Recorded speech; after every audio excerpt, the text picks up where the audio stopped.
Imagine this, a rising military power buys fighter jets, not to fly them, not to upgrade them, but to tear them apart piece by piece. That is exactly what India is doing. India is acquiring 9 retired Jaguar fighter jets from the United Kingdom. These aircraft will be stripped down and cannibalized to keep other Jaguars flying because in the harsh arithmetic of air power, keeping an old aircraft flying is sometimes more important than buying a new one. At first glance, it sounds like a story about aging aircraft and spare parts, but it is much bigger than that. It is a story about a shrinking fighter fleet and an Indian Air Force that cannot afford to lose a single squadron while waiting for the future to arrive. The question is, why India would spend money on a dying fleet when it is already planning to induct more Rafales and speed up its 5th generation fighter program? What does that tell us about the state of India's fighter fleet at a time when China is rapidly expanding its air power and Pakistan is modernizing with Chinese support?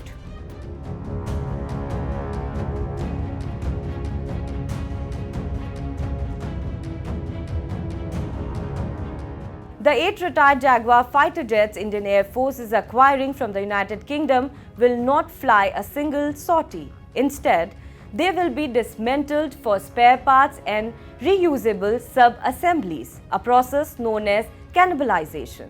In 2024, India's Ministry of Defence formally requested this Jaguar package to address attrition and cannibalization concerns. The 9 decommissioned Jaguars, along with 150 different types of spare parts, were recently spotted covered in wild protective layers at an unnamed British base, awaiting shipment. The spare parts are critical. They include landing gear, hydraulics, avionics, and the Rolls-Royce Adore engines. The UK retired its Jaguar fleet in 2007. France retired theirs earlier. Oman has also phased them out. India is now the sole active operator of the Jaguar in the entire world. When the plane is no longer made anywhere and no production line exists anywhere, you strip the dead to keep the living flying. This is not the first time. In 2018, France gifted India 31 retired Jaguar airframes along with engines and spare parts, free of charge. Oman transferred more than 20 retired aircraft in 2025. The UK is now the third source.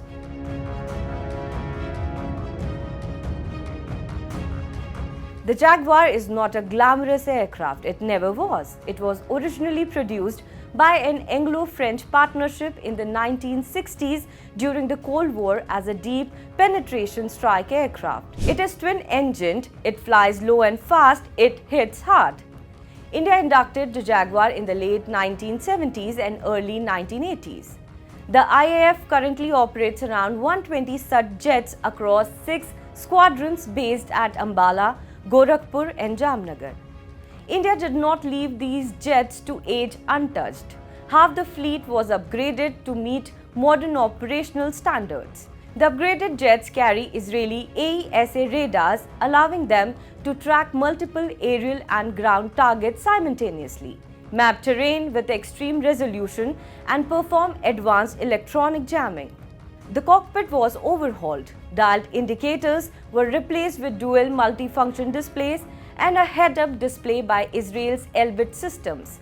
An electronic warfare suite, including radar warning receivers, electronic countermeasures, and jamming pods, was added to protect the low-flying jet against enemy air defenses.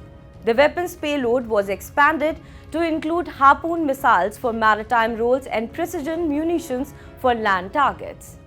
Open source military assessments have also repeatedly associated the Jaguar with elements of India's nuclear deterrence posture, particularly concerning second strike survivability and maritime strike operations. Although official confirmation from New Delhi remains absent. The upgraded Jaguar fleet is expected to remain operational until approximately 2030 to 2032. The other half of the fleet, deemed too old to invest in, will begin retiring from 2028.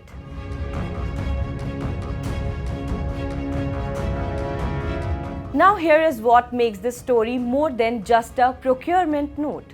As of mid-2026, the Indian Air Force operates between 29 and 31 fighter squadrons. The sanctioned strength is 42 squadrons, the minimum deemed necessary to manage a simultaneous two-front threat from China and Pakistan. That is a gap of at least 12 squadrons. In real terms, that means hundreds of combat aircraft that do not exist but should. Each squadron carries 16 to 18 aircraft. The sanctioned strength of 42 squadrons requires between 670 and 750 fighters. The IAF today fields between 460 and 520 combat jets.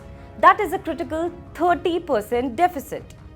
How did it get here? The MiG-21 Bison, India's Cold War workhorse, flew its last sortie in September 2025. Retirements outpaced new inductions. The Tejas Mk1A, meant to fill the gap, hit a serious bottleneck. By mid-2026, HAL had assembled, flown and tested roughly 30 Mk1A airframes.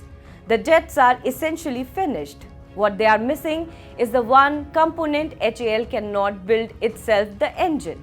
Around 30 new Tejas fighters are ready to fly but cannot be delivered to the IAF because GE's F404 engines from America have not arrived. Meanwhile, the adversaries are not waiting. China fields approximately 300 J-20 fifth-generation stealth fighters and over 50 J-35 stealth aircraft. Pakistan operates F-16 Block 52s, J-10Cs and JF-17 Block 3s, a substantial modernized force. While China's People's Liberation Army Air Force operates more than 2,000 fighter aircraft, the Pakistan Air Force has around 500. An internal IAF post-Operation Sindoor assessment warned that even 42 squadrons may not be sufficient by 2030. Defense officials are now evaluating raising the requirements to between 50 and 56 squadrons.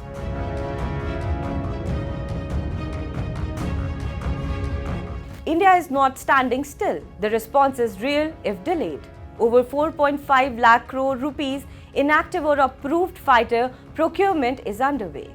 This includes Rafale jets, 180 Tejas Mk1A fighters and a Super Sukhoi upgrade program covering up to 200 Su-30 MKIs.